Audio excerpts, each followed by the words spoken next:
su interés en el tema, y también quería agradecer a la Fundación CAF por, de alguna manera, alojarnos hoy acá en este hermoso auditorio, y en especial a Edgardo Campelo y a Cristina Cuadrelli, que fueron quienes vinieron a escuchar la primera de estas charlas y después, bueno, coordinaron que fuera posible esta charla aquí hoy, así que estoy muy agradecido a todos ellos. También quería agradecerle a mi familia, porque durante el año y medio que me obsesioné con este tema, realmente me tuvieron que soportar más que de costumbre. Y en particular a mi hijo Andrés, porque con él compartimos muchas horas de intercambio de ideas, y además él siempre me aportó nuevo material para esto, para esta temática. Y también quería agradecer a Martín de Gans y Freddy Halbrich, que fueron dos personas que me motivaron a, bueno, hacer presentaciones y divulgar este tema. Antes de comenzar quería hacer un par de aclaraciones. Tal vez les llame la atención el título, ¿no? La geopolítica como desafío espiritual. Realmente la geopolítica y lo espiritual no van juntos. Yo espero que a lo largo de la charla se entienda por qué están juntos en esta conferencia, y si no quedó claro, al final con mucho gusto tratamos de aclararlo un poco más. Vamos a tratar temas de geopolítica, o sea, de política global. Quédense tranquilos, no vamos a tocar temas locales. Esos siempre son muy amplios. Y también quería comentarles que para poder seguir el hilo del pensamiento, les agradecería si pueden reservar todas las preguntas para el final, con muchísimo gusto. Guarden las reflexiones o las preguntas que tengan para el final, para poder seguir un hilo conductor durante la charla. También quería mencionar que hemos tratado siempre de ser lo más imparciales, desprejuiciados y ecuánimes posible. Pero sabemos que uno no puede ser totalmente objetivo, siempre hay subjetividad. Pero hemos tratado de no adherir, de no tomar partido, de no adherir a teorías conspiratorias, de no adherir a historias oficiales tampoco. Pero si en algún momento ustedes sienten que no hemos sido suficientemente imparciales, le pediría que al final me lo hagan notar, porque uno a veces no se da cuenta y no está siendo ecuánime. Así que les agradezco si piensan que en algo no hay imparcialidad, que por favor al final me lo hagan notar. Bien, entonces comenzaríamos primero comentándoles algunos hechos. Y estos no son opiniones, son hechos concretos. Por ejemplo, cuando terminó la Segunda Guerra Mundial, se crearon las Naciones Unidas. Y las Naciones Unidas se crearon con el propósito de preservar la paz en el mundo, de que no vuelva a haber más guerras como las terribles que hubo. Y las Naciones Unidas se crearon con una asamblea general donde participan prácticamente todos los países del mundo. Pero también hay lo que se llama un Consejo de Seguridad. Ese Consejo de Seguridad es el único que puede imponer sanciones militares o económicas a los países. Y está conformado por 15 miembros. 10 van rotando y van representando distintas áreas geográficas del mundo. Entonces, alguna vez puede estar Argentina, o Brasil, o Chile, o Colombia, y van rotando, pero Sudamérica está presente. Y hay 5 miembros que son permanentes.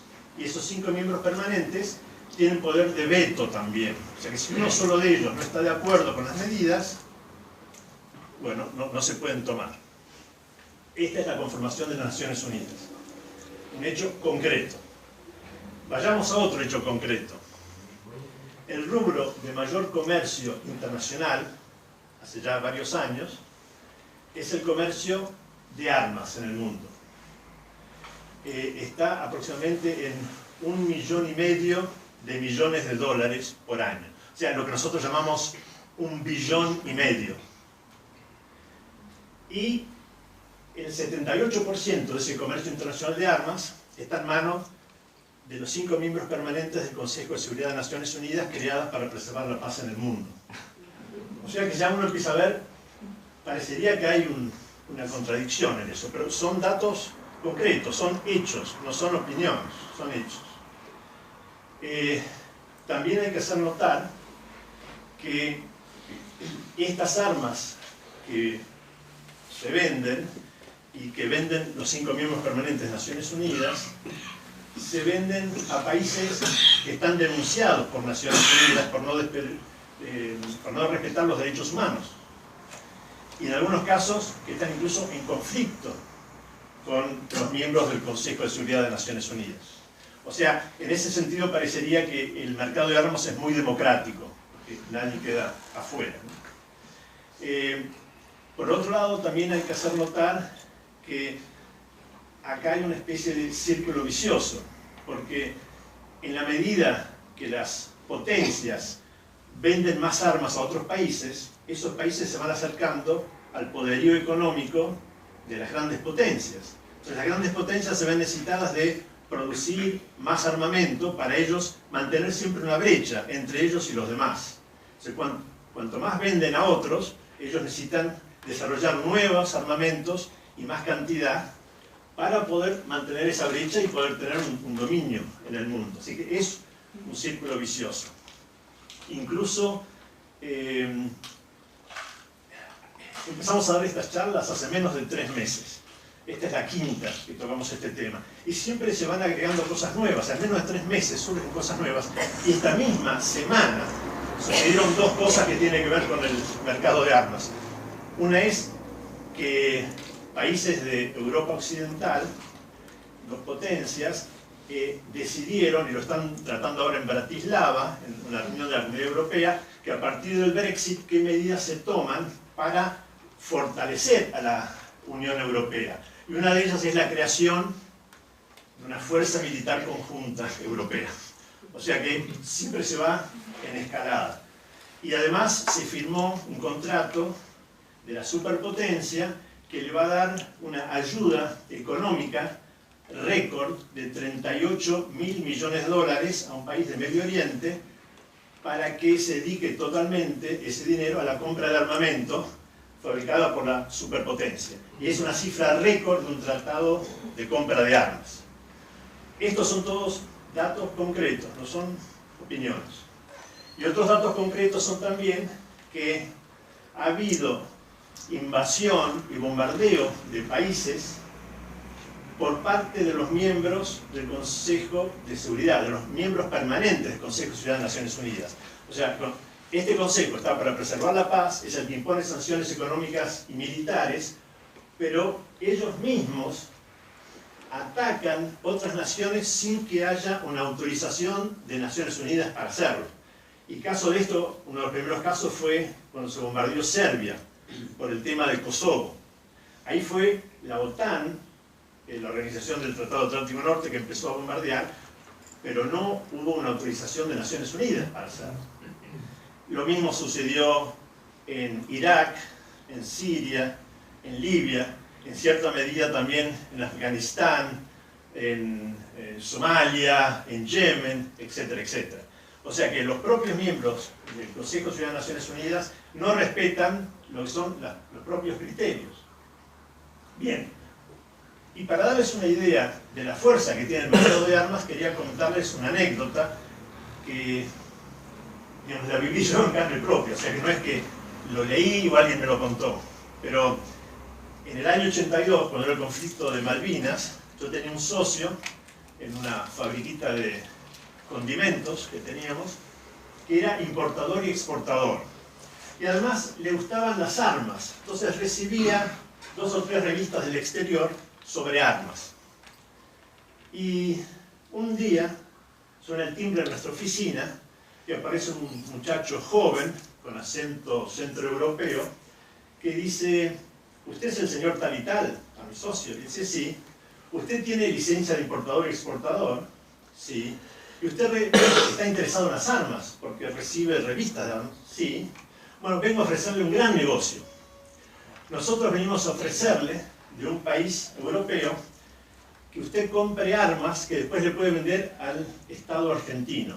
Nosotros, como somos miembros de la Comunidad Europea, no podemos hacerlo directamente porque otro país de la Comunidad Europea está en guerra con ustedes y nosotros no podemos venderles a ustedes las armas.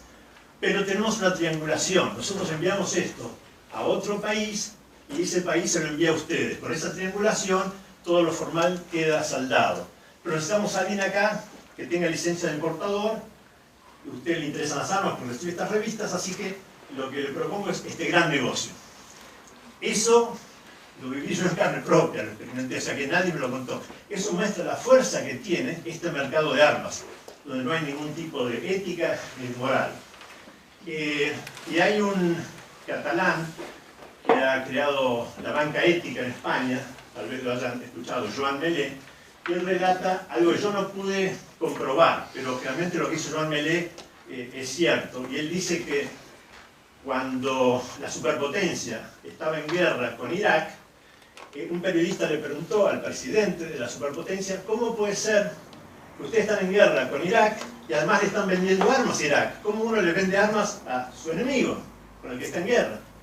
Y la respuesta del presidente fue: momentito, no hay que mezclar la guerra, la política, con los negocios. Eso muestra a las claras la fuerza que tiene este mercado de armas. Bien, vayamos a otros hechos ahora. Después del atentado terrorista de las Torres Gemelas, se decretó la guerra al terror. En inglés es War on Terror, que es la guerra al terror. A veces cuando se traduce al castellano se dice guerra al terrorismo o guerra a los terroristas, pero en realidad es guerra al terror. Y, claro, uno lo puede entender, con un acto terrorífico como el de las Torres Gemelas, uno puede entender que se desate esta guerra al terror. Pero veamos algunos datos. ¿Dónde están la mayor cantidad de víctimas de actos terroristas? Cuando hablamos de actos terroristas no hablamos de guerras civiles, no hablamos de bombardeos o de invasión de países. Estamos hablando de personas que ponen una bomba en un lugar o que van a un lugar con un chaleco lleno de explosivos y lo hacen detonar, o ametrallan indiscriminadamente a la gente. Esos son actos de terrorismo. Bueno, los 12 países que más víctimas tienen por terrorismo están todos en Medio Oriente, en Asia y en África. No hay ningún país, digamos, occidental que esté entre los 12 mayores que tiene víctimas por actos de terrorismo. Y los 6 países que más víctimas tienen, que están en Norte de África y Medio Oriente, reúnen el 75% de todas las víctimas por terrorismo. O sea que nos da una idea de dónde están las víctimas del terrorismo. Otro dato concreto es cuántas personas mueren por actos terroristas comparados con otras causas. En una semana mueren más personas en el mundo, en una semana, por accidentes de vehículos automotores que en un año por terrorismo. En una semana mueren más personas en el mundo por cáncer de pulmón que en un año por terrorismo. En una semana mueren más personas de SIDA en el mundo que un año por terrorismo. Lo mismo, lamento que acá hay algunos médicos, pero por mala praxis médica en el mundo mueren por semana más personas que en un año por terrorismo. Por diarrea infantil, en una semana mueren más personas, etcétera, etcétera. Todas estas causas en una semana, cada una de ellas, produce más muertes que el terrorismo en un año. Pero los presupuestos que se utilizan en el mundo para tratar de minimizar las muertes por estas otras causas, si uno une todos esos presupuestos de todas esas causas diferentes, son una infinitesimal parte de todo lo que se gasta en la guerra del terror.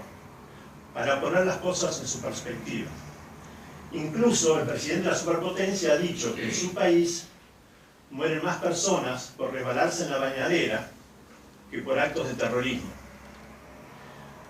Que mueren más personas en su país por atropellar venados en el bosque que por actos de terrorismo. Y ni mencionar la cantidad de personas que mueren por suicidios en el mundo, que está incrementándose y que no se da a conocer para no crear psicosis. Pero los presupuestos que se utilizan en el mundo para tratar de minimizar estas causas de muertes humanas no tienen nada que ver con lo que se utiliza para luchar contra el terrorismo. Esto para ubicarlo en otro dato concreto, y primero hay que dar la fuente, porque si no uno puede pensar que es información tendenciosa. Pero un profesor de la Universidad de Chicago un profesor de Ciencias Políticas Internacionales formó un instituto que se llama la Comisión del Proyecto sobre Seguridad y Terrorismo. Y con sus estudiantes llevan estadísticas de los atentados suicidas en el mundo. Y descubrieron cosas muy interesantes. Hay una correlación entre los ataques, bombardeos e invasiones a países de Medio Oriente y Norte de África, y luego de eso empieza a haber algunos ataques suicidas en algunos lugares de Occidente. O sea, los ataques suicidas son precedidos por bombardeos, por agresiones a otros países. Y lo que ellos encuentran es que la manera en que los grupos que no tienen poder militar como para enfrentarse con otros, cuando se ven agredidos, recurren a estas modalidades salvajes del suicidio, pero que es la manera que tienen de tratar de luchar en contra. Y muchas veces se adjudica a los grupos terroristas musulmanes el haber iniciado este tipo de actividades. Pero estas son muy anteriores a la emergencia de estos grupos. En realidad se originaron en los años 80 en Sri Lanka, donde los tamiles, que se querían separar del resto de Sri Lanka, ante la disparidad de fuerzas entre lo que era el gobierno de Sri Lanka y ellos, comenzaron a usar estos ataques suicidas. Ese fue el origen. Y hubo más víctimas por ataques suicidas en Sri Lanka que hasta ahora por ataques suicidas de los grupos musulmanes. Esto para colocar todo en perspectiva. Otro dato concreto es que después de varios ataques del Estado Islámico, el secretario de Estado de la superpotencia declaró al Estado Islámico un Estado genocida. Y uno lo puede entender cuando se han visto videos de las atrocidades que cometen. Otro dato concreto es que después de la guerra del Golfo y antes de la invasión de Irak, en los años 90, se le habían impuesto a Irak sanciones económicas, además de militares. Y esas sanciones no permitían la importación de productos. Y funcionarios de Naciones Unidas comenzaron a denunciar que se estaban muriendo mucha gente, especialmente niños, porque no había elementos con los cuales purificar el agua y tampoco medicamentos para contrarrestar la diarrea infantil. Esto lo denunciaron funcionarios de Naciones Unidas, que al no recibir suficiente eco renunciaron a sus puestos. El que más tal vez dio a conocer esto es uno llamado Dennis Halliday. Él y otros renunciaron ante estos hechos. Y la cifra que ellos manejaron es de que por lo menos habían fallecido en la época de los 90 en Irak más de 500.000 de niños. Y esta es una cifra que, claro, es apabullante. Y entonces no se le dio mucha publicidad, mucha difusión a esto, pero llegó a los oídos de una entrevistadora de una de las cadenas principales de televisión de la superpotencia, en una entrevista con la que entonces era la representante de la superpotencia de Naciones Unidas, le pregunta: ¿hemos escuchado una cifra de más de 500.000 de niños que mueren en Irak por las medidas, por las sanciones? ¿Puede ser eso cierto? Y la respuesta de esta persona fue: sí, sabemos que es un precio muy alto, pero creemos que vale la pena. Y eso está filmado, hay videos donde eso sucede. Meses después, esta persona, representante de la superpotencia de Naciones Unidas, fue nombrada secretario de Estado de la superpotencia. Y actuó ahí muchos años. Esto nos pone un poco en perspectiva de cuando hablamos de genocidio, realmente hay que mirarlos desde todos los ángulos. Si vemos cuántos millones de toneladas de bombas se dejaron caer sobre Vietnam, fueron 8 millones de toneladas de bombas. Vietnam y una parte de Laos es fronteriza con Vietnam y partes de Camboya. Está bien que fueron más años que la Segunda Guerra Mundial, pero esos 8 millones de toneladas de bombas en Vietnam significan más de 3 veces de todo lo que se tiró en toda la Segunda Guerra Mundial por todos los países que estaban en guerra. Y en 1991 en Irak, cuando fue la Guerra del Golfo, no posterior a la invasión, sino la Guerra del Golfo en 1991, se tiraron más bombas que en la Segunda Guerra Mundial y Vietnam juntos, para que tengan una idea de la escala, de la magnitud. Bien, pasemos a otro tema, que es el de las muertes civiles. En la Primera Guerra Mundial, el 10% de las víctimas de la guerra fueron civiles, el 10%. En la Segunda creció a 50%. Claro, con toda la persecución nazi y también con la hambruna y el abandono que hubo en el frente oriental, en el frente de Rusia, murieron muchos civiles. 50% de los muertos en la Segunda Guerra Mundial fueron civiles. Entonces, terminada la Segunda Guerra Mundial, se reunió otra Convención de Ginebra, que ya existían otras, pero se hizo la cuarta. Y se aplicaron en el Tribunal de Nuremberg, para poder enjuiciar a los criminales de guerra nazis, el concepto de crimen de guerra para lo que es la muerte de civiles. Bien, en Vietnam el porcentaje de muertes civiles fue del 70%. Y en Irak del 90%. Y en Siria no tenemos una cifra fidedigna, pero lo que sí les puedo decir es que si consideramos la cantidad de niños que murieron en Siria, necesitaríamos 19 horas para poder nombrar todos los chicos que murieron en Siria, para que tengan una idea de la magnitud, de la escala.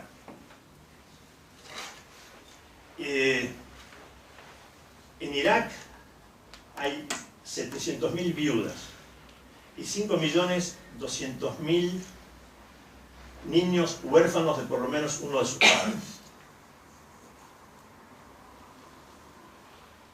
En Vietnam se fumigó el 12% del territorio y, según la Cruz Roja, en los años 60 hubo 4.800.000 personas muertas a raíz de las fumigaciones, 1 millón de personas con discapacidades y 400.000 bebés que nacieron con deformaciones genéticas por causa de los productos que se utilizaron y las contaminaciones que tenían esos productos. No era solo el producto en sí, sino contaminantes que tenían. Estos son datos concretos. Otros hechos tienen que ver con que en el año 2009 el general Petraeus de la superpotencia reconoció que en Irak, en Afganistán, no se estaban aplicando las convenciones de Ginebra. Y cuando alguien preguntó al gobierno de su país cómo podía ser eso, la respuesta fue muy clara. Las convenciones de Ginebra se aplican a situaciones de guerra. Acá no hay ninguna guerra declarada, entonces las convenciones de Ginebra no se aplican. En 2014, el Senado de la superpotencia, después de una investigación, llegó a la conclusión de que su poder ejecutivo le había mentido en su momento al propio Congreso de la superpotencia referente a lo que se estaba realizando en varias prisiones, de Abu Ghraib en Irak o de Guantánamo en Cuba. Le había mentido a su propio Congreso. Segundo, de que lo que se estaba haciendo era ilegal. Y tercero, de que además era ineficiente, porque la información que se obtenía no era verdadera. Porque cuando uno tortura a alguien, si ese alguien no es realmente un criminal, va a decir, para sacarse la tortura de encima, lo que él cree que está esperando que le diga el otro. Y la mayoría de las personas, vieron que muchísimas han sido liberadas porque no había realmente elementos contra ellos. Entonces, esto fue un informe oficial del Senado de esa nación. Para eso no trajo ninguna consecuencia sobre nadie, simplemente fue el informe. Pero ese Poder Ejecutivo que mintió a su propio Congreso, que hizo cosas ilegales, quedó en eso solamente. En el año siguiente, el 2015, la Asociación de Psicólogos de esa nación lamentó el haber sido cómplice de lo que se había realizado en Guantánamo y otras prisiones. Este año, en julio, surgió en una potencia de Europa Occidental, miembro del Consejo de Seguridad de Naciones Unidas, surgió lo que se llama el Chilcot Report, que fue un estudio que se inició en 2009, o sea que lleva 7 años, y parece que los resultados estaban antes, pero no se quisieron dar a conocer antes, sobre la investigación de la intervención de ese país en la invasión de Irak. Y las conclusiones son bien claras. Primero, que la información sobre la cual se basó esa invasión fue información brindada por los militares y por los servicios de inteligencia, pero que esa información estaba equivocada, que era falsa. Segundo, que no había ninguna necesidad de invadir Irak por 2 motivos. Primero, que no había ninguna amenaza inminente por parte de Irak a otros países. Y segundo, que no se habían agotado todas las instancias diplomáticas. Y lo tercero que anuncia es que era totalmente ilegal, que no había basamento legal para realizar esa invasión. Y esta semana surgió otro informe del Parlamento de la misma nación de Europa Occidental sobre su intervención en Libia.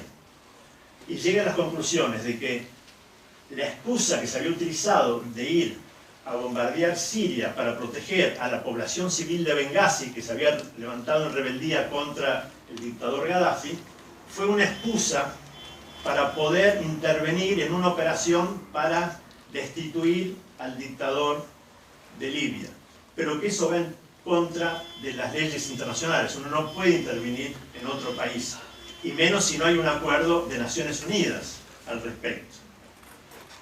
Ese es un dato concreto. Además, se dijo que no se había previsto qué iba a suceder después, porque lo que sucedió es que la situación, que ya estaba bastante agitada en Libia, se inflamó, y después además se desestabilizó toda la región a partir de ahí. Incluso muchas de las armas que Occidente proveyó a grupos rebeldes allí, hoy día los está usando el Estado Islámico. O sea que hubo una conexión entre Libia y Siria. Y de estos casos hay muchos, pero que están confirmados. Entonces, estos son datos concretos de lo que sucede a veces en el mundo. Y también se ha hablado del eje del mal. Y en ese eje del mal se colocan países. No hay una definición o un criterio de quién debería entrar ahí, pero, digamos, se habla del eje del mal. Y hay países que están ahí permanentemente. Por ejemplo, el más constante es Corea del Norte. Cuba estuvo, ahora salió. Libia estuvo, después salió, después volvió a entrar, después salió de vuelta. Siria está. Irán estuvo y ahora salió. Dentro de ese eje del mal hay distintos países, algunos permanentemente, otros entran y salen. Ahora, si tomamos Libia, Siria, Irak, ellos en los últimos años han tenido más de 1 millón de muertes en su país y decenas de millones de personas que se han visto desplazados de sus hogares. Entonces uno se pregunta, ¿qué pensarán ellos? ¿Cuál es el eje del mal? ¿Ellos mismos? ¿O son ellos víctimas del eje del mal? Cabe la pregunta. Además, la superpotencia es la única nación que no firmó el Tratado Internacional de Declaración de los Derechos Humanos de los Niños.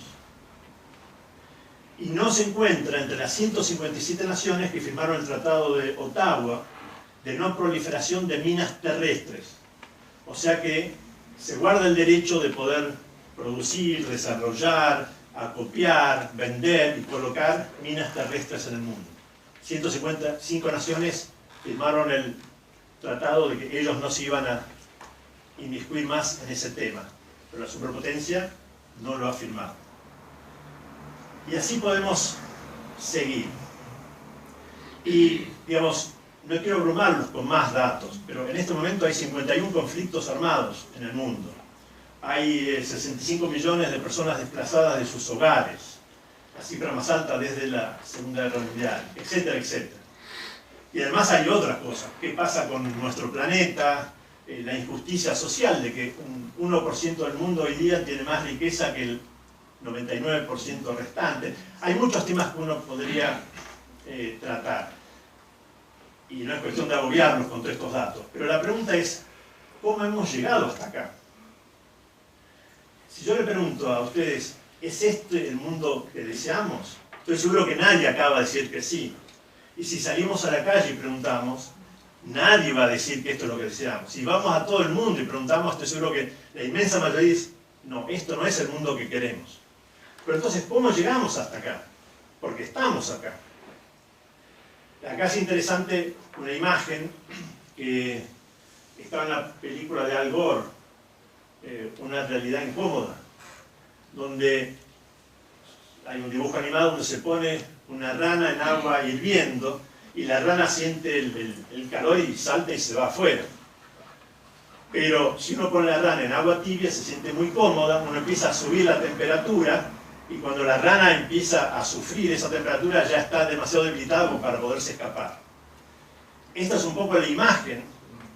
Esperemos que todavía no hemos llegado a esa temperatura límite, pero es interesante que ya hace 1500 años atrás hay una cita que se le atribuye a San Agustín, que dijo, por observarlo todo, terminamos soportando todo.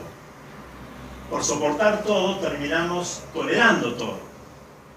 Por tolerar todo, terminamos aceptando todo. Y por aceptar todo, terminamos aprobándolo todo. Y eso un poquito es lo que queremos que ha ido pasando. Entonces la pregunta es, bueno, ¿cómo puede ser esto? Y creo que es importante que veamos cómo nosotros nos vamos formando. Y nos vamos formando con la información que recibimos. Y la información que recibimos está manejada más que nada por dos grupos. O los estados o grandes conglomerados empresarios. Es interesante cómo esto se ha ido concentrando en el mundo. En el año 1983, en la superpotencia, el 95% de la información está manejada por 50 empresas de noticias. En el 2003, 20 años después, el 95% de la información en la superpotencia está manejado por 6 grupos. O sea, que se habían ido concentrando. Y algunos de ellos, todos están, digamos, relacionados con grandes grupos de poder económico. Y algunos de ellos están relacionados con las empresas que producen armamento. Entonces, es lógico que quien brinde información la brinde mirando a sus propios intereses. Pero nosotros somos quienes recibimos esa información. Entonces, ¿cómo es esa información que recibimos? En primer lugar, es muchísima. Es un bombardeo de información. Nosotros hoy en un minuto recibimos más información que una persona de la época colonial en toda su vida. O sea, tenemos un bombardeo de información. ¿Y qué pasa con este bombardeo de información? Por un lado, nos apabulla, nos confunde. Y es muy difícil discernir lo realmente esencial de lo anecdótico, de tanta información que hay. Hay que estar muy presente para poder distinguir, para poder discernir qué es lo esencial y qué es lo anecdótico. Pero además, mucha de la información es distractiva o distractora. No sé bien, ninguno de los dos figura en la academia real, pero creo que distractora es más común que distractiva. Pero hay información, por ejemplo, sobre la farándula. Hay información sobre los deportes. Y no es solo el resultado de un partido de algo, sino todo lo que se teje alrededor de eso. Y hay muchos relatos de crímenes y de epidemias. Y todo eso realmente nos distrae de las cosas realmente importantes. Así como hay armas de destrucción masiva, hay armas de distracción masiva. Y además, mucha desinformación nos produce miedo, nos atemoriza. La cantidad de crímenes, de epidemias, de amenazas de distinto tipo, nos infunde temor. A veces también la información es parcial. A lo mejor no es falsa ni errónea, pero es una parte solamente de la realidad. Y acá, por ejemplo, podemos dar algunos ejemplos concretos. Acá tenemos a alguien que ha ido muchas veces a la Antártida, así que no me va a dejar mentir. Pero si acá trajéramos un mapa de la República Argentina, en la esquina inferior derecha habría una imagen del sector antártico argentino. Es un dato concreto. Ahora bien, ahí nos explica de que Chile también tiene, digamos, un reclamo sobre un sector que es casi la totalidad en común con el de Argentina, se sobrepone, apenas está desplazado un poquito hacia el oeste. Y que Gran Bretaña tiene el pedido de un sector que abarca prácticamente a los dos. Entonces, la información que tenemos ahí es parcial. Pero además no se nos dice que la Argentina en los años 60 firmó el Tratado Antártico Internacional, fueron los primeros signatarios, que la Secretaría de ese tratado funciona acá en Argentina, y que Argentina ahí estuvo de acuerdo y lo volvió a refirmar 40 años después, cuando se validó este tratado, de que mientras dure este tratado, todos los países que lo han firmado no van a estar reclamando ningún territorio sobre la Antártida. O sea, queda literalmente y muy apropiadamente congelado todo pedido de territorio sobre la Antártida. Es así. Ahora, todo esto son datos de la realidad, pero a veces se nos da una parte solamente. Entonces, cuando recibimos una parte de la información, nosotros vemos siempre ese sector y pensamos que es el sector argentino. Bueno, es un sector que reclamamos hasta antes de los 60 y a lo mejor reclamaremos en el futuro, pero en realidad esa es parte de la historia solamente. En realidad, si uno va a la península antártica, que es básicamente el territorio que reclama la Argentina, uno va a encontrar ahí muchas bases argentinas, pero hay bases de 24 otros países. Incluso, no sé, Ucrania tiene una base de Vernadsky. Y, bueno, porque heredó de la Unión Soviética, pero están en lo que llamamos el sector antártico argentino. Entonces, eso es parte de la verdad. Lo mismo si yo digo, Israel bombardeó Gaza. Es una información. Ahora, yo puedo decir, Israel bombardeó Gaza como represalia por los misiles que desde Gaza se enviaron a Israel. También puedo decir, Israel bombardeó Gaza como represalia por los misiles enviados desde Gaza a Israel. Murieron 6 civiles israelíes y 650 civiles palestinos. Y también puedo decir eso mismo según observadores de Naciones Unidas y de organizaciones de derechos humanos.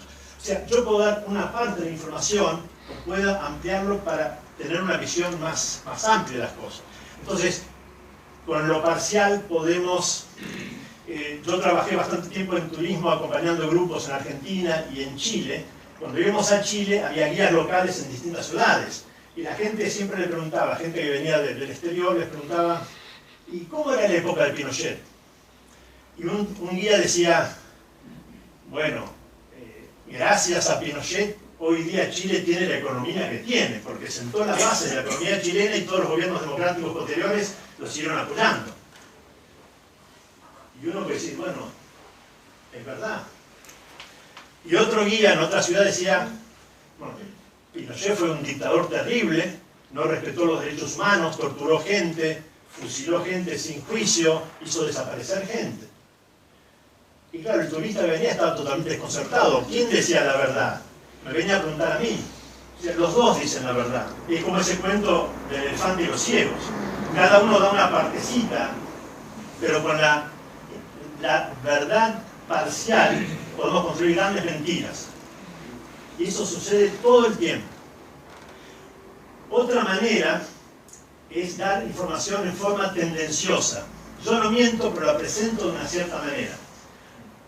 Yo recuerdo hace 2 años, San Lorenzo de Almagro jugó la final de la Copa Interclubes contra el Real Madrid, en Marruecos. Y ganó Real Madrid 2-0. Los diarios de Argentina decían: San Lorenzo puso férrea resistencia al Real Madrid, que apenas lo pudo vencer en el segundo tiempo por 2-0. Los diarios de España decían: el Real Madrid fue ampliamente superior a San Lorenzo de Almagro, lo venció por un engañoso 2-0, podría haber sido goleado. Los dos estaban diciendo lo mismo, terminó 2-0 el partido, pero según como yo lo presento, puedo ser inducido a pensar de distintas maneras. Y acá hay un cuento que me parece muy propicio. Parece ser que un rey tuvo un sueño, y el sueño era de que él perdía toda su dentadura. Pero llama a un sabio de su corte y le pregunta: por favor, ¿cuál es la interpretación de este sueño? Y el sabio le contestó: lo lamento mucho, Su Alteza, pero esto quiere decir que toda su familia va a morir.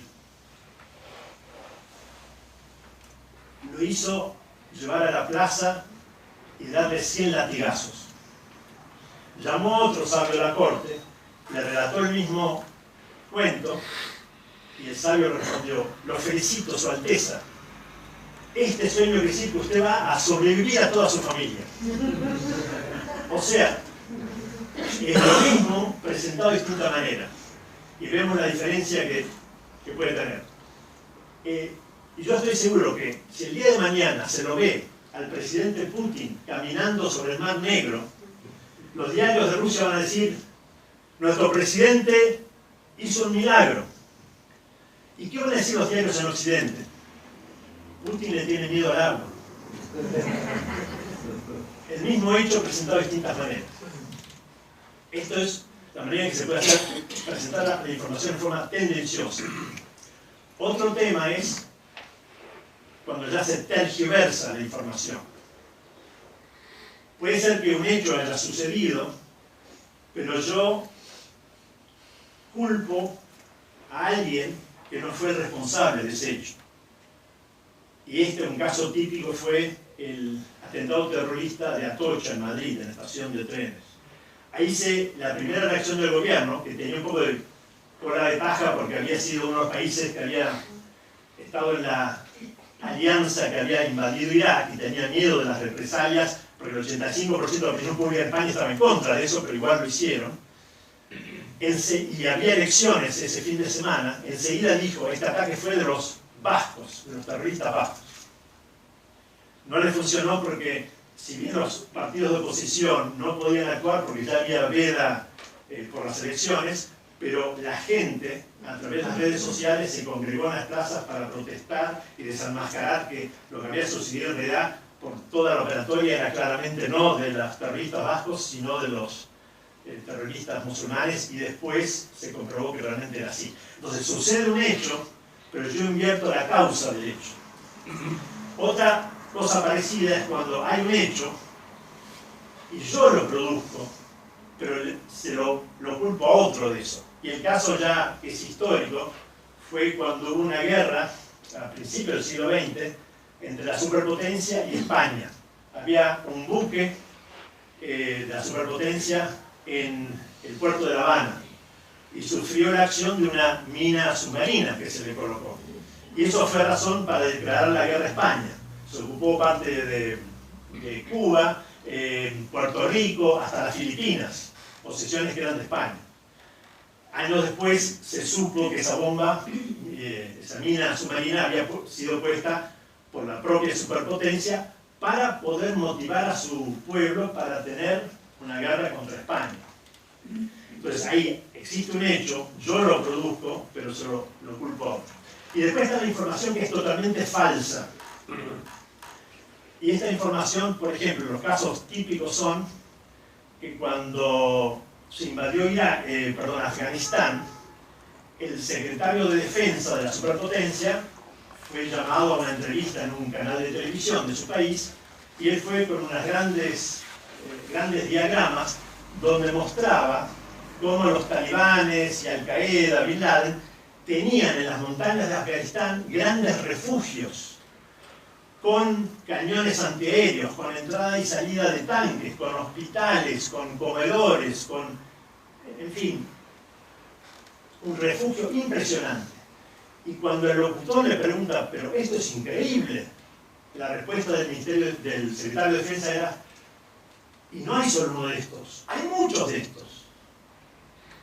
Bueno, después de 15 años todavía no se ha descubierto ninguno de ellos. Y peor aún, cuando el secretario de Estado de la superpotencia fue a Naciones Unidas en el 2003 a mostrar por qué había que invadir Irak, mostró fotos satelitales de dónde estaban las armas de destrucción masiva de Saddam Hussein. Y además lo apoyó en información de inteligencia de aliados y en comunicaciones que había interceptado de oficiales del ejército iraquí. Después de 14 años todavía no se ha descubierto ninguna arma de destrucción masiva en Irak. O sea, ahí, de una u otra manera, se miente descaradamente. Se dice una cosa por otra. Esa es ya la mentira llana. Entonces, otras maneras de influenciar en la opinión pública es a través de la creación de contexto. Entonces, las citas fuera de contexto crean un contexto equivocado. Entonces, yo puedo decir, el Corán incita a la violencia, si tomo algún párrafo del Corán. Pero también, si tomo párrafos del Antiguo Testamento o del Nuevo Testamento, también voy a encontrar lo mismo si lo tomo fuera de contexto. Si yo digo ojo por ojo, diente por diente, o Jesús que dice tomar la espada de doble filo, está hablando en realidad, refiere a la palabra. Pero uno lo puede interpretar fuera de contexto como que, bueno, hay que ir a luchar con las mejores armas que tenemos. Otra cosa es la consulta a expertos. Y en todo el mundo hay lo que llaman los think tanks, tanques o bancos de expertos. Y cuando hay cualquier noticia de cualquier parte del mundo, se recurre a ellos para que den su opinión sobre lo que sucede en un lugar. Y estos organismos que están creados a veces por académicos universitarios y muchas veces por ex funcionarios de empresas de armas y por ex miembros de los servicios de seguridad, que muchas veces después de participar de estos bancos de expertos vuelven a sus cargos originales, dan información. Y claro, uno lo escucha en la noticia y son los expertos. Entonces, ¿cómo uno no le va a creer a lo que ellos dicen? Un caso que fue flagrante es cuando uno de ellos dijo que sí, que el Islam promueve la mutilación genital femenina. Y si uno ve, ¿cuál es el país del mundo con mayor población musulmana? Es Indonesia.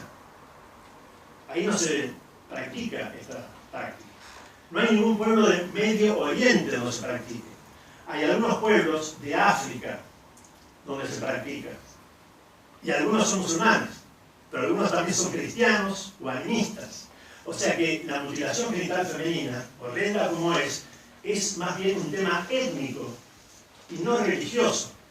Entonces un experto en la televisión le dice, esto es lo que promueve el Islam, crea un contexto totalmente equivocado. Otra manera de crear contexto es con las etiquetas o los rótulos. Entonces, si por ejemplo, yo digo, los japoneses durante la Segunda Guerra Mundial, después los chinos, los soviéticos, los vietnamitas, han torturado a la gente. Pero cuando yo lo hago, y esto es literal, son técnicas enriquecidas de interrogatorio. Y esto es así, es concreto, técnicas enriquecidas de interrogatorio. Cuando lo hace otro, es el asesinato de civiles inocentes. Cuando lo hago yo, es daño colateral. Entonces, claro, yo escucho daño colateral, parecería que no son personas, es daño colateral. Hablar de personas muertas, civiles inocentes, es distinto a hablar de daño colateral. Esto del eje del mal, es otro rótulo. No hay ninguna definición, no hay ningún criterio, pero yo puedo incluir ahí a todos aquellos que piensan distinto a mí. Y ya está, es el eje del mal, y ese país está incluido ahí, parte del eje del mal. Otra cosa interesante es cuando se dice, vamos a imponer la democracia. ¿Qué quiere decir imponer la democracia? Derrocar al que piensa diferente a mí. Sea dictador no, pero vamos a imponer la democracia. Pero es un rótulo. Si lo hace otro, es un golpe de Estado. Lo hago yo, es imponer la democracia. Otro muy interesante es cuando se habla de, bueno, hay grupos terroristas, terribles. Pero los que yo apoyo son rebeldes moderados. Y eso es real, se utiliza en las noticias permanentemente. Y así hay muchos otros rótulos que nos van creando un contexto. Y por supuesto, otra manera indirecta de crear contexto es a través de Hollywood, de las series de televisión, de los videojuegos. Por más que sea entretenimiento, pero yo estoy recibiendo todo eso, permanentemente. Y otra cosa con la que se crea contexto es a través de lo que podemos llamar las fábulas convenidas. Estas son esas cosas que uno crece viendo que todo el mundo entiende que es así y que no se cuestiona. Entonces uno crece, y si uno es bien inocente, en nuestra época uno miraba dibujos animados. Y ahí había los buenos y los malos. Uno veía películas de vaqueros, estaban los buenos y los malos. En una película de guerra estaban los buenos y los malos. Siempre están los buenos y los malos. Y uno tiene que estar con los buenos, porque si uno no está con los buenos, quiere decir que uno está con los malos.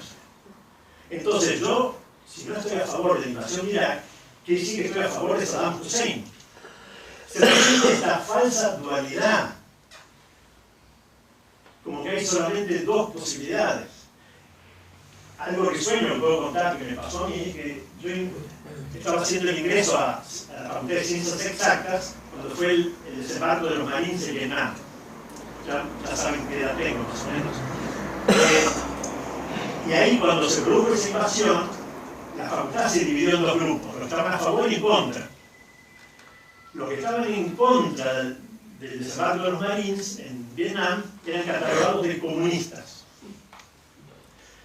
Unos meses después recibí una beca para ir a estudiar a Estados Unidos, desembarco en la Universidad de California. A los pocos días hay una manifestación en la universidad donde iban la mitad de mis compañeros y la mitad de los docentes a demostrar en contra de la guerra de Vietnam.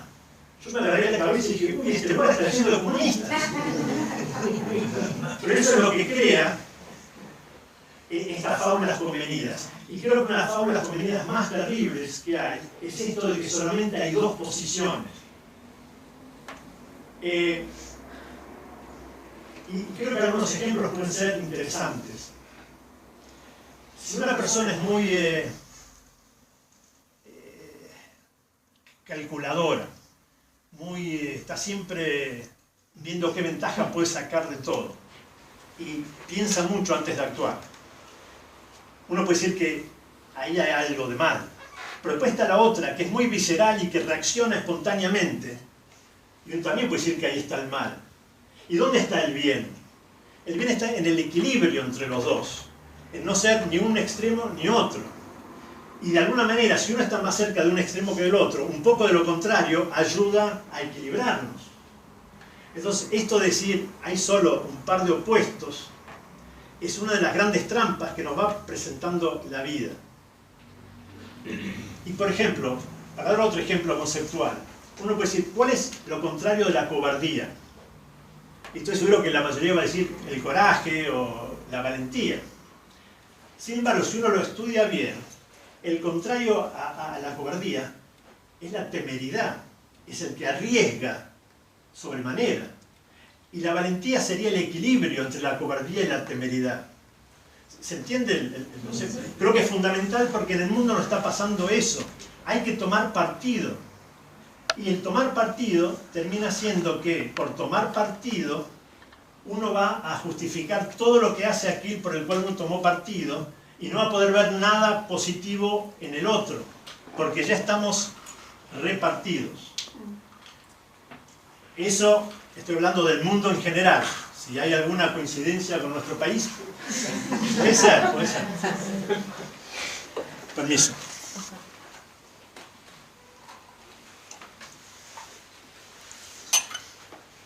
Otra de las fábulas convenidas es que el fin justifica los medios. Entonces, si yo estoy luchando contra el malo, puedo usar cualquier método, cualquier medio, porque estoy luchando contra el mal. O sea, mi fin justifica el medio. Y a lo mejor yo califiqué al otro de malo porque estaba usando los mismos métodos que ahora yo uso para luchar contra él. Entonces, según como uno lo mira, uno está haciendo lo mismo que el otro. Estamos en los dos opuestos de la escala del mal. Otra de estas fábulas convenidas es la de que, bueno, uno puede imponer la paz por la fuerza. Entonces, voy a hacer la guerra para imponer la paz. Otro es de que la competencia es lo mejor en el mundo, es mucho mejor que la cooperación. Vayan a contarle eso a las abejas o a las hormigas. Estas fábulas convenidas también nos llevan a crear un contexto equivocado. Y después están las verdades de opinión. Hannah Arendt escribió, entre otras cosas, que hay verdades de opinión y verdades de hecho. Las verdades de opinión pretenden sustituir a las verdades de hecho y darle carácter de hecho a las opiniones. Y esto también es muy frecuente. Yo puedo decir, por ejemplo, el mundo financiero está en manos de unos pocos banqueros judíos. O puedo decir, en las mezquitas se preparan a los futuros suicidas islámicos. Bueno, puede ser que haya un banquero judío, puede ser que en una mezquita se preparen yihadistas, pero de ahí hacer estas generalizaciones son opiniones que por repetirlas se transforman en supuestos hechos y nosotros los recibimos, y si lo dice un experto, más todavía. Y después está algo que nosotros conocemos bien, que son las historias oficiales. Yo recuerdo un tema, Malvinas, estábamos ganando el conflicto. Un día me tocó ir a trabajar a Montevideo y las tapas de los diarios ahí decían todo lo contrario de lo que yo estaba leyendo acá. Y al día siguiente bueno, tuvimos que entregarnos. Nos rendimos. Y en las historias oficiales hay que decir que si uno mira con cuidado muchos datos del atentado terrorista del 11 de septiembre, uno va a encontrar muchas cosas que no encajan. Yo no puedo adherir a ninguna teoría conspiratoria porque no tengo los elementos para poder decir qué realmente pasó ahí. Pero uno puede compartir algunos hechos que hacen que a la historia oficial no encaje. O sea, desde la velocidad de la caída prácticamente libre que hicieron las torres, del hecho de la pulverización del edificio, y que a pesar de esa pulverización de los edificios, 2 días después se encontró intacto el pasaporte de uno de los supuestos secuestradores del avión. O sea, el hormigón, el acero, todo quedó hecho polvo, pero estaba ahí el pasaporte. Pero mucho más grave todavía es el hecho siguiente. El sistema de defensa antiaérea de la superpotencia no funcionó ahí, y no funcionó durante varias horas. Y está grabado todos aquellos que llamaban al secretario de Defensa en ese momento, esa mañana, y el secretario de Defensa no los recibía. No recibía sus llamados. O sea, tuvo un comportamiento sumamente extraño esa mañana.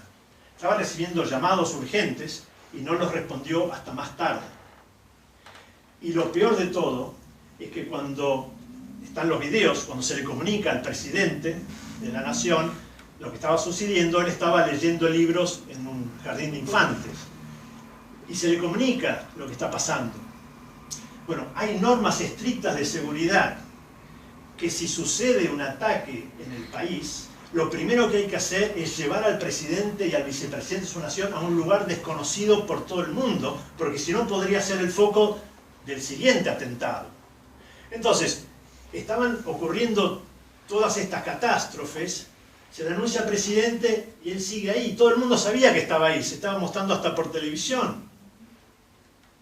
Eso va en contra de todas las normas de seguridad. Entonces, yo no sé qué pasó ni cómo pasó, pero en la historia oficial hay cosas que no encajan. Bien, pero estas historias oficiales son también las que nos van formando a nosotros. Y todas estas historias oficiales, estas verdades de opinión, las fábulas convenidas, se repiten y entonces se instalan. Y cuando se instalan hacen que nosotros tomemos partido. Y cuando uno toma partido, tiende a filtrar toda la nueva información que uno recibe. Entonces uno mismo refuerza el partido que uno tomó. Y no puede acercarse a algo más veraz. Entonces, ¿cuál es la consecuencia de toda esta manipulación que se hace de la opinión pública? Por un lado, generalmente vivimos confundidos, vivimos ignorantes de lo que realmente pasa, vivimos atemorizados, con miedo, y generalmente caemos en la pasividad. O sea, tenemos atacada la mente, el sentir, o sea, el pensar, el sentir y la voluntad. Un cuadro bastante negro. Pero les querría pedir que por favor no se vayan, porque el fin sería esperanzador. Hasta ahora todo es terrible, pero quédense porque el final es esperanzador. Entonces, uno se pregunta, ¿qué es lo que podemos hacer? Entonces, si vivimos en la ignorancia, confundidos, con miedo, con pasividad, ¿qué podemos hacer? Bien, yo diría que lo primero es ver cómo reaccionamos frente a toda esta información que recibimos. ¿Qué es lo que hacemos con esa información? Y hay distintas maneras de reaccionar, que a veces tiene que depender con nuestro temperamento, cómo somos cada uno de nosotros. Algunos vamos a tratar a lo mejor de negar las situaciones. No, no es tan así, son exageraciones, pasa muy lejos, esto no nos va a afectar. Otros a lo mejor podemos enojarnos y chillar, quejarnos, gritar, hacer manifestaciones, señalar con el dedo a los culpables. Gastamos nuestra energía en eso. Otros a lo mejor caemos realmente en la depresión. Decimos, esto es terrible, esto ya no lo arregla nadie, no se puede hacer nada. Bajamos los brazos. Y otros directamente podemos a lo mejor resignarnos. Bajamos los brazos, no hacemos nada. Entonces, uno puede ver que si uno es de un temperamento más bien colérico, uno va a tener la tendencia a enojarse. Si uno es más bien melancólico, va a tener la tendencia a deprimirse. Si uno es más bien sanguíneo, va a tener la tendencia a negar las cosas. Si uno es más bien flemático, va a tratar de resignarse. Por eso el Talmud dice, no vemos las cosas como son, las vemos como somos. Ahora, estas maneras de reaccionar, que algunos a lo mejor reconocen que tienen que ver con lo que Elizabeth Kubler-Ross detectó en nuestra reacción ante la noticia de que tenemos alguna enfermedad grave o terminal. Pasamos por esos estadios. Acá creo que es algo parecido, pero falta una posibilidad, que yo diría que es la de la aceptación activa. Si yo me resigno, estoy aceptando la situación y la considero tan grave que bajo los brazos y digo, yo no puedo hacer nada, es así, ¿qué le vamos a hacer? Y no hago nada, bajo los brazos. Y en el filo de la navaja está la posibilidad de asumir una posición de aceptación activa o aceptación responsable, que sería decir, sí, las cosas son así y tengo que aceptarlas, porque el presente es consecuencia básicamente del pasado. Si yo niego el presente, estoy negando el pasado. El pasado ya fue y el presente ya es. Y si me quedo negando el presente, no puedo trabajar para el futuro. Si acepto el presente, pero no bajo los brazos, puedo trabajar para el futuro. Y esto es lo que yo llamaría, para separarlo, diferenciarlo de la resignación fatalista o negativa, esto lo llamaría la aceptación responsable o activa. Y uno puede decir, bueno, ¿qué puedo hacer para poner esto en movimiento? Lo primero sería decir, miro el mundo, veo lo que pasa en el mundo y me pregunto, ¿esto vive en el mundo? ¿Yo soy inmune a todo esto? ¿Eso que yo veo en el mundo no pasa también por mí? Todas estas fuerzas que están actuando en el mundo, ¿no pasan por mí también, de alguna u otra manera? O sea, si a mí me disgusta la mentira, el engaño, la violencia, a lo mejor no miento abiertamente, pero cuando quiero convencer a mi mujer o a alguien en el trabajo de algo, a lo mejor le presento la información parcial o tendenciosa. Y eso es lo mismo que yo detesto del mundo, lo estoy haciendo yo. O a lo mejor cuando voy caminando por la calle o manejo mi auto, a lo mejor no me pongo a pelear con alguien. A lo mejor ni siquiera digo una palabra. Pero internamente, a lo mejor tengo un acto de violencia solamente por pensar de cierta manera por alguien que se me cruzó enfrente o alguien que me golpeó en el subterráneo con el codo. ¿En qué medida nosotros no somos también parte de eso que hay en el mundo?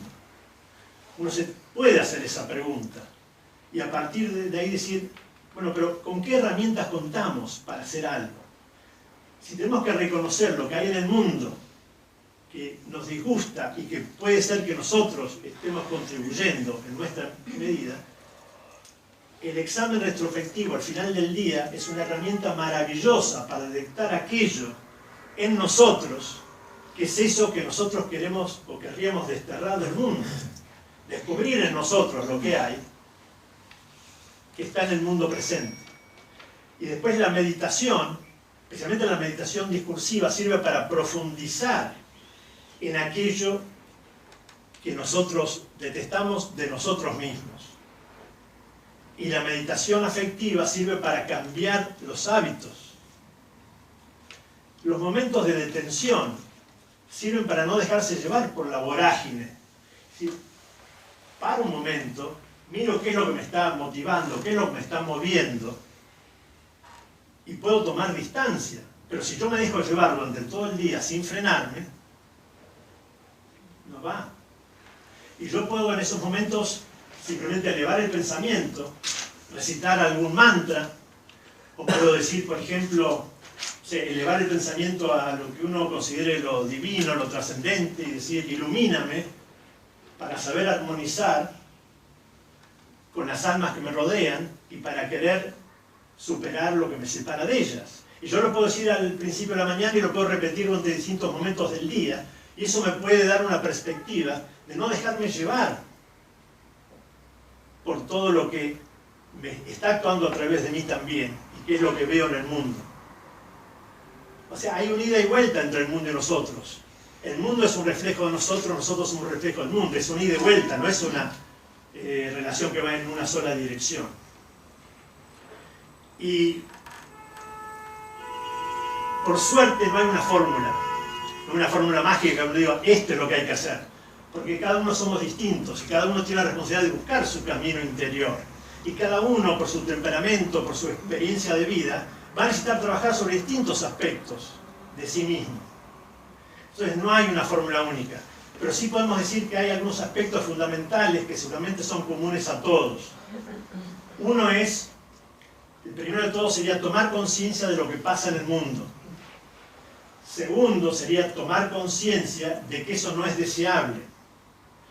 Tercero, de que eso tampoco es inevitable.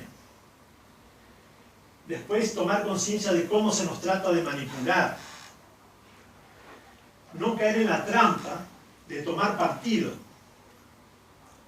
No caer en la trampa de divulgar o difundir basura.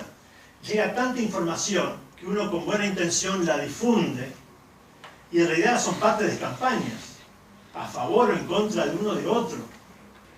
Y uno no tiene, si no profundiza, elementos para saber si eso es cierto o no es cierto. Y uno se convierte en un cómplice inconsciente. Y también no caer en la trampa de echarle la culpa a otros, porque es muy fácil con el dedo apuntar a una nación, o a un gobierno, o a un presidente, a un líder. Eso es muy fácil. Yo me deshago de toda responsabilidad. La responsabilidad está ahí. Y yo a veces me pregunto, no sé si vieron ustedes que a veces hay un grupo de trabajo y hay una persona que es la disonante, la que más esfuerzo nos lleva a tener que poderla integrar al grupo. Siempre hay una persona así y en realidad nos está dando la oportunidad de poder crecer todos juntos. Generalmente se lo llama el Judas del grupo. Y la tendencia más fácil es de echarlo del grupo. Pero uno lo echa y otro va a ocupar su rol. Son roles, no es la persona en sí. Y yo me pregunto a veces en el mundo, a lo mejor si existiese otra superpotencia, podría llegar a ser mucho peor que la actual. Entonces tampoco es cuestión de echar toda la culpa en el más poderoso del mundo hoy día. No tiene sentido, eso es descargarme de mi propia responsabilidad.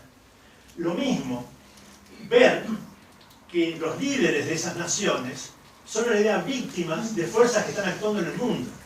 Los mismos terroristas son víctimas de fuerzas que están actuando en el mundo. Los tenemos que poder ver de otra manera, tenemos que tratar de poder ver más allá de la superficie de las cosas, de ver qué fuerzas actúan en el mundo y ver que también están actuando a través nuestro. Y de esa manera, Tolstoy decía, ya hace muchos años, que todos piensan en cambiar el mundo, pero nadie piensa en cambiarse a sí mismo. Gandhi después lo dijo, muy parecido, seamos el cambio que deseamos ver en el mundo. El señor Jorge Baxenberg dijo algo parecido. No le podemos exigir a la sociedad lo que no somos capaces de realizar en nosotros mismos. O sea, esto está presente en el mundo de hoy. Esto de reconocer lo que nos agrada del mundo, ver de qué manera eso está presente en nosotros y modificarlo en nosotros. Desde ya que otra herramienta que tenemos a nuestro alcance es la oración, porque realmente es fundamental el poder crear un ámbito de paz en uno y en su propio entorno. No se puede dejar de enfatizar la importancia de esto. Y desde ya que según la particularidad de cada uno de nosotros, hay también que fortalecer, crear ciertas aptitudes para realizar esta transformación. Acá la cita que me gusta hacer es la de don Eduardo Galeano, donde él decía que somos lo que hacemos para cambiar lo que somos. Transformar en nosotros lo que vemos que tenemos que transformar. Y entonces a lo mejor algunos tenemos que poder trabajar sobre nuestra apertura mental, o sobre nuestra flexibilidad mental, o sobre nuestra honestidad, sobre nuestra veracidad, sobre nuestra responsabilidad, sobre nuestra fijación interior, sobre nuestra calma, sobre nuestro silencio. Cada uno eso lo tiene que descubrir en uno y trabajar sobre ello. Y elementos hay muchísimos. Entonces, si uno dice, bueno, no hay una fórmula, pero yo quiero empezar a hacer algo conmigo mismo. Bueno, por ejemplo, acá afuera están los libros del señor Jorge Baxenberg, donde uno puede realmente nutrirse de ejercicios, de preguntas que a uno lo llevan a poder transformarse en aquellos aspectos que uno lo desee. También si uno está interesado en conocer más de lo que pasa en el mundo, hoy día es muy difícil porque toda la opinión pública está realmente manejada, pero hay algunos autores que nos desenmascaran, desnudan parte de esta mentira y el engaño. Uno tal vez que pueden haber conocido es Noam Chomsky.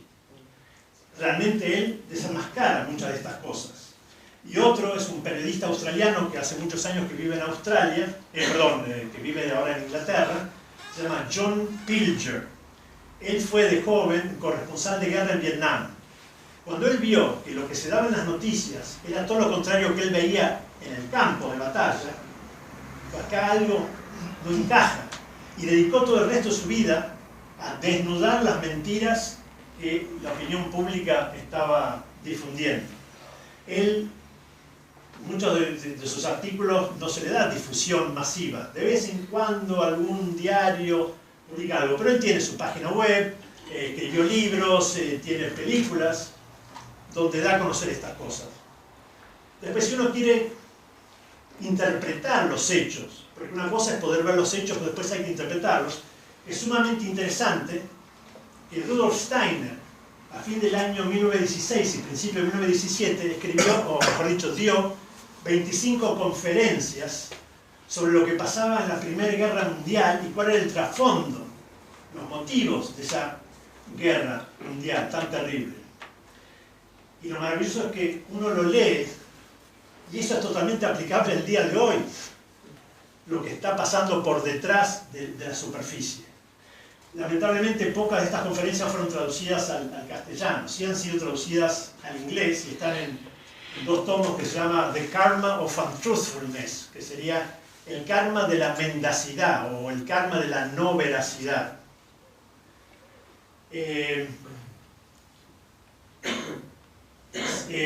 Si ustedes desean, porque la bibliografía es mucha,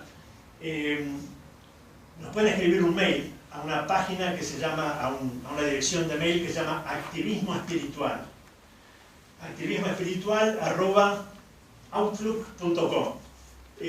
Yo no traje esa bibliografía acá porque son como 18 carillas y sería mucho papel que no tiene sentido.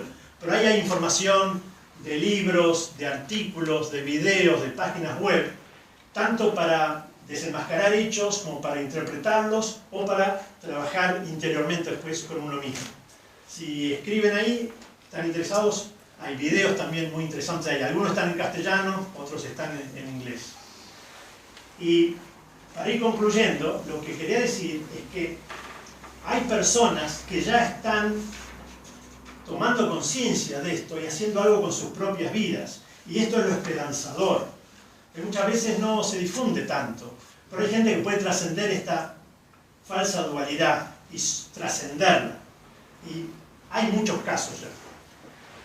O sea, todo el mundo conoce la orquesta mixta de Daniel Barenboim, donde conviven judíos y palestinos en una orquesta, donde además hay que realmente poder coordinar.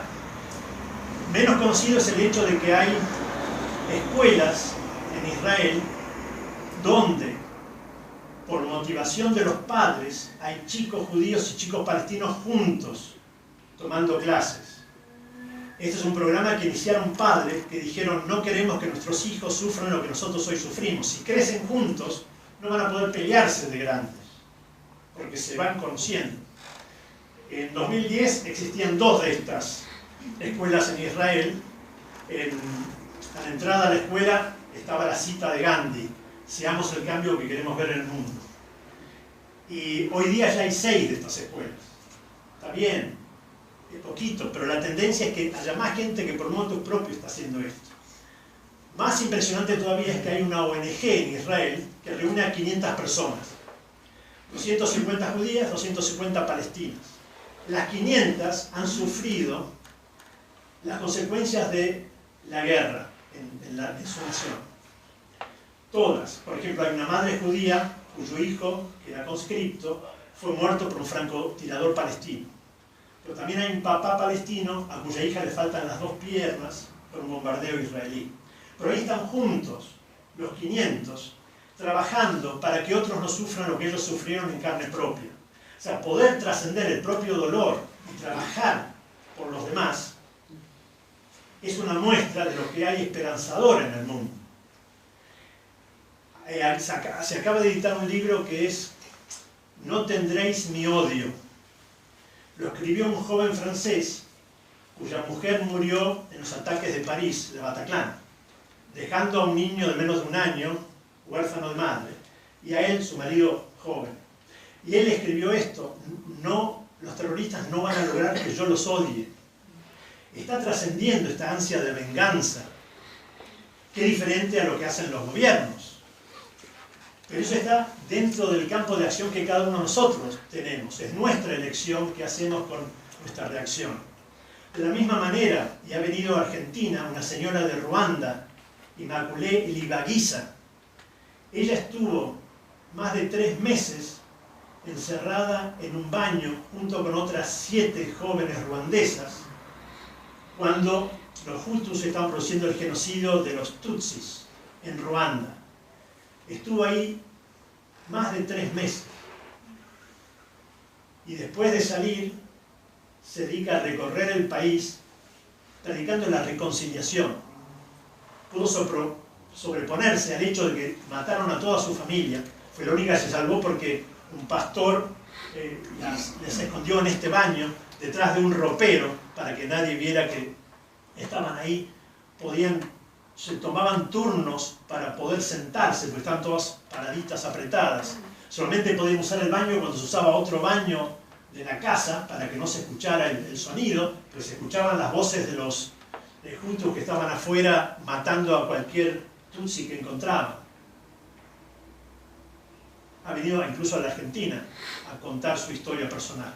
Y también está la historia de Frédéric Ndabaramige, otro ruandés, un muchacho joven, iba en un micro, todos tutsis adentro, lo pararon los Hutus, la milicia que estaba produciendo el genocidio en Ruanda, y le dijeron a él: tenés que matar a todos los que están acá dentro del micro. Y él se negó. Entonces los mataron ellos a todos. Y a él, para castigarlo porque no les hizo caso, le cortaron las 2 manos con un machete no afilado y lo dejaron atado a un árbol para que se desangrara como castigo. Él pudo soltarse, llegó a una aldea donde había escondidas 2 monjas que eventualmente lo pudieron llevar a un hospital donde permaneció 6 meses en coma y después se recuperó. Y él hoy día recorre el país y otros países también predicando la reconciliación. Otro efecto esperanzador, que hoy hay en el mundo lo que se llaman los whistleblowers. No sé cuál sería la mejor traducción al castellano, no sé, Ana, si me puedes ayudar, pero son los que de alguna manera trabajan en algún lugar y cuando ven algo que les parece que es inmoral o incorrecto, se animan a denunciarlo, poniendo en juego no solo su trabajo, sino muchas veces su vida. Y cada vez hay más personas en el mundo, 100 que trabajan en una empresa, unos servicios de seguridad o en el ejército, que dan a conocer las cosas que ellos consideran que están mal. Cada vez hay más de estas personas que se animan. Hace falta coraje. Y hablando de reconciliación, después de 30 años, es maravilloso lo que está empezando a pasar con algunos veteranos de guerra de Malvinas, británicos y argentinos, donde se empiezan a encontrar. Están haciendo una obra de teatro juntos, que ya se estrenó en Londres y después se va a traer acá.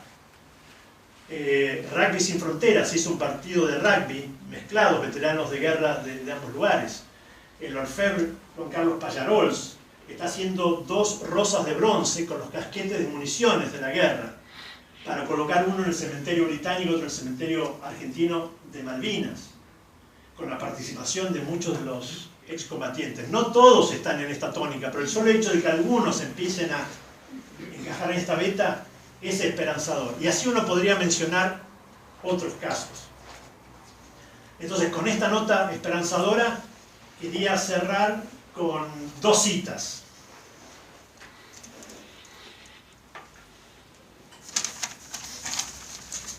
Una dice así: la auténtica verdad no es la verdad, sino el error trascendido. La verdadera realidad no es la realidad, sino la ilusión despejada. La auténtica pureza no es la pureza primigenia, sino la impureza depurada. Y lo verdaderamente bueno no es el bien original, sino el mal superado. Friedrich Beneš.